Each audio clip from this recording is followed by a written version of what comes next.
Our son Jesse is getting married this month. He is the first of our 8 kids to get married, and we are happy for Jesse and for his new wife-to-be, Alyssa.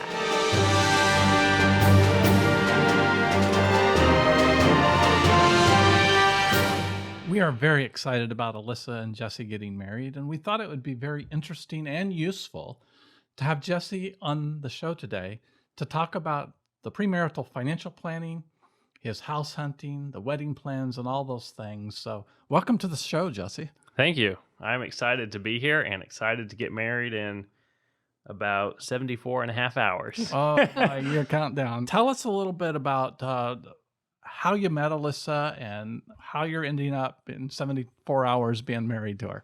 We met in October of 2022. We started talking in July of 2022. We were mutual followers on Instagram, and she runs an influencer page about farming and thinking a little bit more conservatively about food supply, where's your food coming from, that type of thing. And I enjoy agriculture and started following her from there, started noticing she was a nice person, and reached out to her and asked, hey, can we talk? And we started talking. We talked on the phone for, from July till October, off and on, texted. And then my sister and I flew out to meet her and her family in October. And then we started dating from there. Now, she raises a kind of unique kind of cow. She raises Dexter breed cattle, and that's just kind of a little part of what they do. But it's a smaller cow. It produces A2 milk, so it's a little different than what's commonly produced in the U.S. But it's a good, smaller cow, takes less acreage per head, and is a good beef cattle and a good milk cow. Now, that A2 milk is supposed to be less sensitive to people that have allergies to milk. Is that right? I think so. I'm not exactly sure what all it does. I know it's getting more highly desirable, but you'd have to ask her more on that. And they raise chickens and rabbits and lots of them, raise huge gardens. And, yes. Uh-huh. Yeah, so you contacted Alyssa. You wanted to meet her. What are some of the things that you talked about? Because here you were kind of a long-distance relationship. Yes. Our first phone call, I think, was about an hour long, and I asked probably all the wrong questions you should ask, as they say, but they were the right questions for us because I didn't want to waste my time, and she didn't want to waste her time either. I just asked her point blank some of the things that are extremely important to me before we really wasted any time. I asked her about religion. We talked politics. We talked about vaccinations. We talked about the school system and whether she was going to plan to send her kids to school or home educate them. We talked about those types of things to see where did our values line up, because my core values is not something I'm willing to compromise on. There can be disagreements on different levels, but as long as you're fundamentally agreeing on what's really important, I wasn't willing to change that, and we just wanted to find out right away. Yeah, I was wanting to know, what were those questions? So you talked about religion, politics. Did you talk about finances at all? Yes, we did. That was a question I had for her right off, too. I wanted to know what did she think about sharing finances, husband, wife sharing finances, because a lot of people don't share finance. I didn't realize that because I've always been used to you and dad sharing finances. But as I've gotten older, I've realized a lot of people do not share their finances. And that was something that was important to me because I've seen how well it's worked in your marriage and the trust and the love that you have for each other. And I really wanted that for our relationship too. So I asked her about that. I asked her about college. Did she have any debt? Did she have savings? Not that having debt would be a bad thing, but it's a good gauge to see how responsible she was in one area of life, which would translate to other areas of her life. I was trying to get a picture of who she was, what type of responsibility she had. Well, some people say that you should marry someone with all the same values you have, or all the same, almost a mirror image of yourself, only the opposite sex.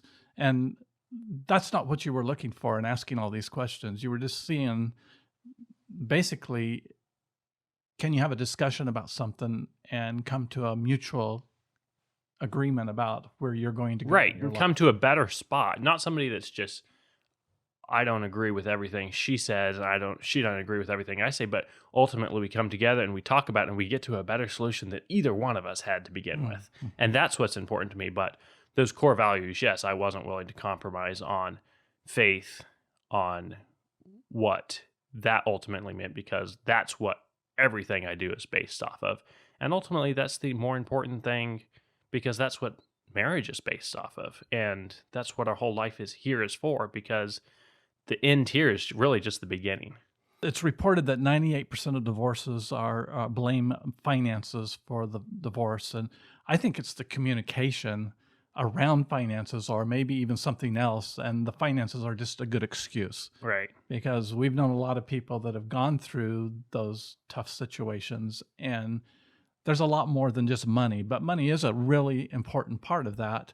And if you can't communicate about it, or about your religion, or about your political leanings, then what kind of a relationship do you really have with somebody? It would be a lot different relationship. It would be a much more shallow relationship. It would be one that neither one of us were looking for.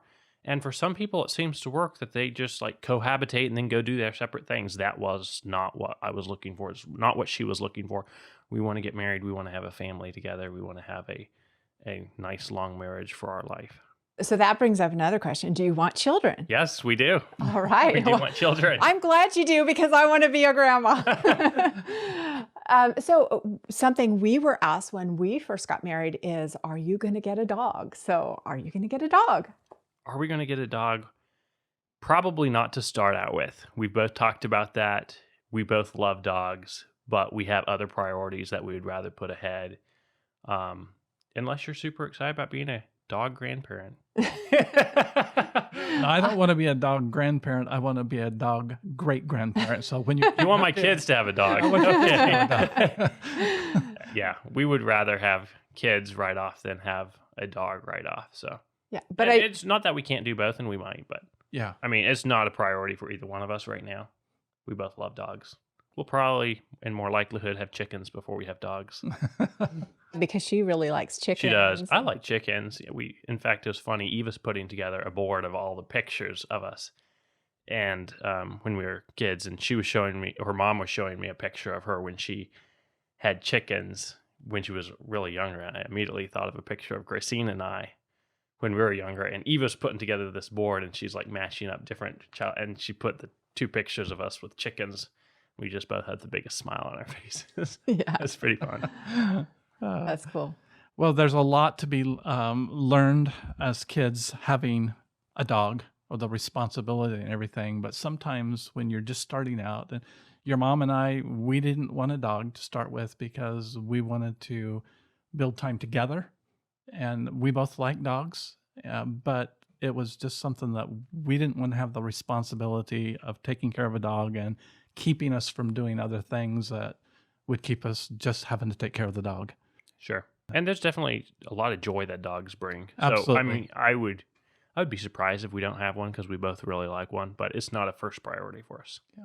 So then also, we've talked a little bit about how you asked Alyssa financial questions, kind of to get a gauge on her financial background. What are some things that you think have helped you financially to prepare for this step in your life? What kind of financial things have you learned that's been helpful to you? So it's been really exciting to see that we've both been responsible financially. And I have to thank you and Dad for that, because you've taught me from a young age the value of hard work. And you've given me a good work ethic. I work hard. And then not only that, but with what our family does in our family business, the importance of being able to have life insurance, whole life insurance from a young age.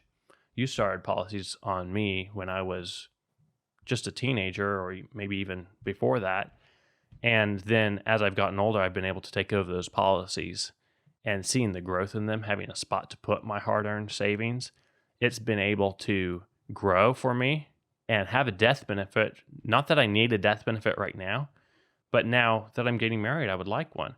And looking at those policies the other day, there's more cash value in them than ever has been paid for the policy. Plus, there's still a death benefit. So I really have come to appreciate those even more now that I'm kind of coming to a point in my life where I would like a death benefit, and I'm going to be needing some cash for a down payment on a house.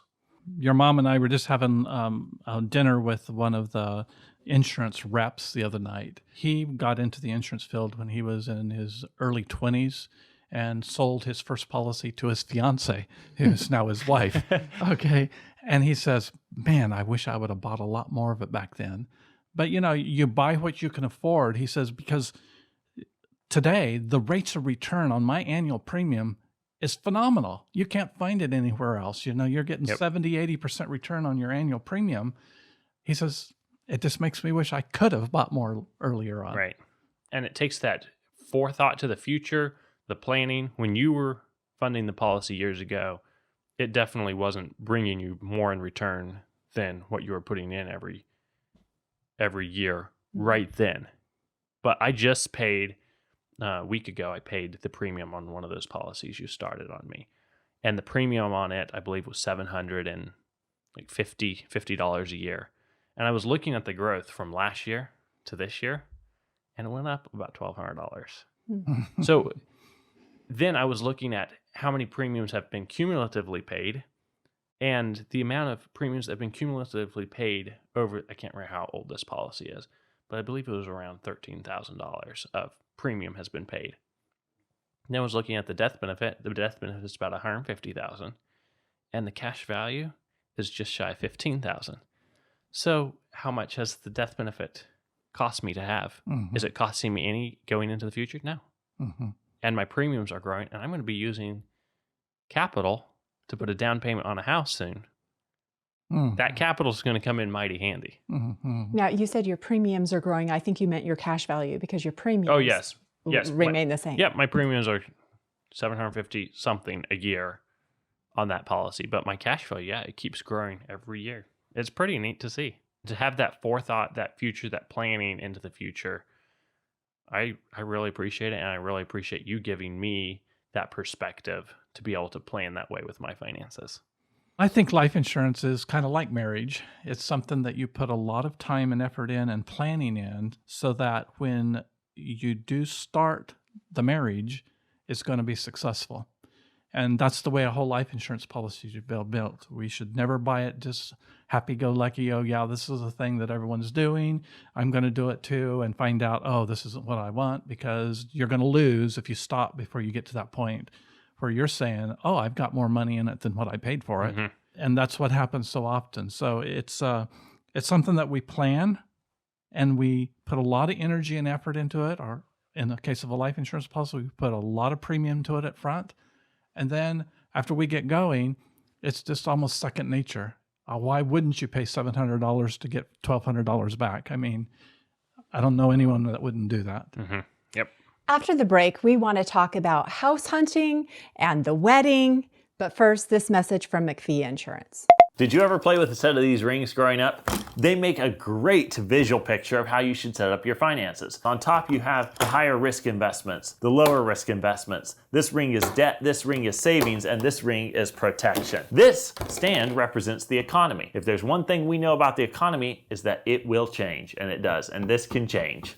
It's unstable. What some people do when they set up their finances, they go for the shiny, high risk, potentially higher yield investment. Now, potential return does not mean probable, and it is definitely not probable. So this doesn't perform as well as they hope, and they think they should add a more conservative investment that actually might return something. So they add that. And believe it or not, some people will go into debt for that. Add that to the debt they already have, and there's their debt ring right on top of that. If you are listening to this podcast, I hope that you have time to click the link in the description for the YouTube video, and we'll tell you where in that video you can see this demonstration, because it really comes alive when you see it. Well, you have these three negatives, these investments that aren't returning as well as you had hoped, and your debt, which is just a draw on your finances. And people think, oh, I should probably save something. So they add savings to that. Then they look at what they have going there. It looks a little precarious. So they plop some protection right on top of that. Well, if there's one thing we know about the economy, is that it will change. It is uncertain and unstable. And as soon as it changes, you lose your protection and your savings, which are the two things you want to keep most. That's the importance of doing it right. Start with protection. That makes a nice foundation for everything else you do financially. Once you have protection in, then add your savings program so you can keep more of the money you make. Next, make sure your debt is handled. Pay off the bad debts, keep the good debts. A good debt is one that gives you a tax advantage or limits your opportunity costs and allows you to make money. Once that's handled, you can do an investment. Hopefully this is something you know about, because those type of investments that you know something about tend to return better. And if you have extra cash flow and want to go for one of those potential high risk, high reward investments, then you can do that too. Now, when the economy changes, you're much more secure. At McFie Insurance, we specialize in helping people set up this layer, the protection layer, the foundation for what they do financially. We specialize in designing and selling whole life insurance that becomes this protection layer for you. It's a good foundation for everything else you do financially. If you need life insurance, or if you need to get a life insurance policy you already own reviewed, we can help you with both of those things. Contact us by phone at 702-660-7000, or you can email us, team@mcfieinsurance.com. Talk about the wedding, please. I can tell you've been wanting to ask this question all morning. Of course. We are doing a barn wedding, and with that, we're kind of doing a Western style. I'm going to be in jeans and Western style, sports jacket, sports coat. Well, a vest too. You're wearing a vest. Yes. But most importantly, you're going to be wearing a belt. Tell us about the belt. Yes, Jordan, my brother, youngest brother, he does leatherworking. And maybe they can throw in a video or a little clip here of something he does. But he offered to make us all custom belts, and not just make them for us, but to help us make them. Oh, so wow. all the groomsmen and the groom, which would be me, he offered, get a custom belt buckle if you want. I've got the leather. I've got the tools. I'll show you. I'll make them. It was a lot of fun. It was a lot more work, and I have a lot more appreciation for what goes into that. It took me a long time with his guidance, and he's really good at teaching, to turn out something that's like, oh, I could do better next time. But it's a great memory. I'll wear it for a long time.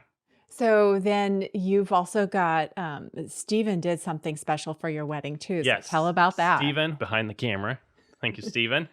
He is great with woodworking, and he built us a little pergola arch to get married under, and then that'll be able to go in our garden someday. We're kind of thinking like maybe the entrance to our garden or somewhere. But it's super cool. It's beautiful, and then we've got like a little platform out of pallets, and then some hay behind there. Gracine's doing flowers to spruce it all up. So what kind of flowers, and tell the color?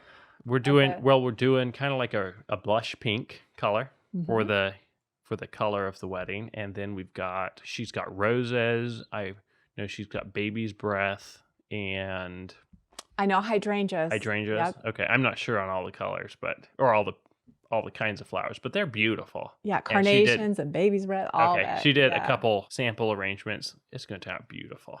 I think she's ordering all those in and doing them tomorrow. And then don't forget the cake. Oh, yes. Gotta talk about the Yes, cake. can't forget the most important part, besides, of course, getting married, the cake. And it is going to be a beautiful cake. Anna is making it, my sister, one of my other sisters. And we're doing chocolate with a mousse in there, and then a white and a raspberry. Oh, my. So what kind of dress is Alyssa going to wear? The only thing I've been able to get out of her is it's long and it's white. She Good won't tell me anything else. Good for Alyssa. So now let's talk about the house hunting. How has it gone? I mean, I've been on a little bit of it, and I want to know more details. The house hunting has been an interesting experience, and it's an interesting time, I guess, because we moved here in October. Our whole family moved here, and I was looking before then, but looking there, and our real estate agent said, well, don't be discouraged. Now's kind of a slow time to look. Coming into the spring, she's kind of been surprised at the low inventory as well. So we've gone and looked at a handful of houses. We've looked around. We want something with a little bit more than just a city lot to be able to buy, because I would like to be able to put up a shop on there. We'd like to be able to have some animals. And The chickens, right? yes, absolutely. Have a little area for our kids to be able to run. Of course, they'll be able to come over to grandpa and grandma's as well. But to find the house, the one that we want yet, hasn't happened. So we are renting right now, which is going to work. It's an adjustment for both of us.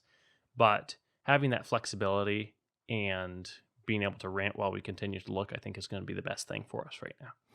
I know a lot of people talk about their dream home. Are you looking for your dream home right off, or what are you looking for, Jesse?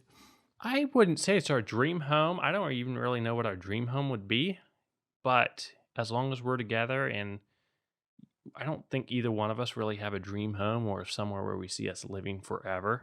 It's going to be probably something we're looking for the next 5 years to stay at least. But I think when we find it, we'll know it's the right one. And you don't mind having a fixer-upper? Oh, no, not at putting all. some sweat equity Yeah, into it? that's kind of what we're looking for. Something that's not just perfectly fixed up. We'd like to make it our own. We kind of have our own style and be able to put that into it and build it together. That'd be pretty fun. It's been a long time since I've looked at houses, entry houses like you're looking at, and I have been shocked at some of the houses that you've looked at that people even live there. It's like it's amazing.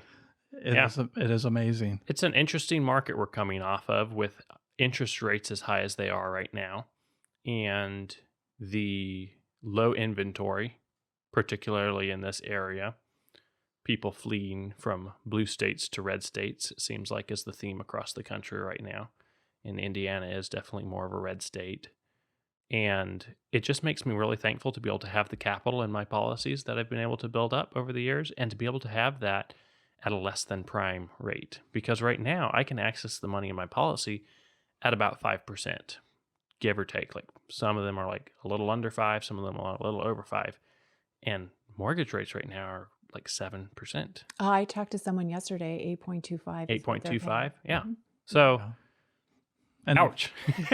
That makes what we can afford just a little bit better.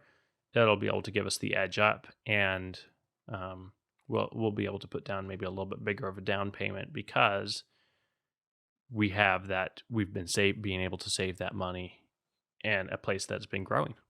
Also, you actually aren't just looking at a starter home or entry home, because you also want property. So maybe the home is going to be a little bit more simple, but on property, you have some desires that you're willing to wait for. Right. And wait for the right time. And so renting is going to work out for you while you're in that state. Yes. Yep.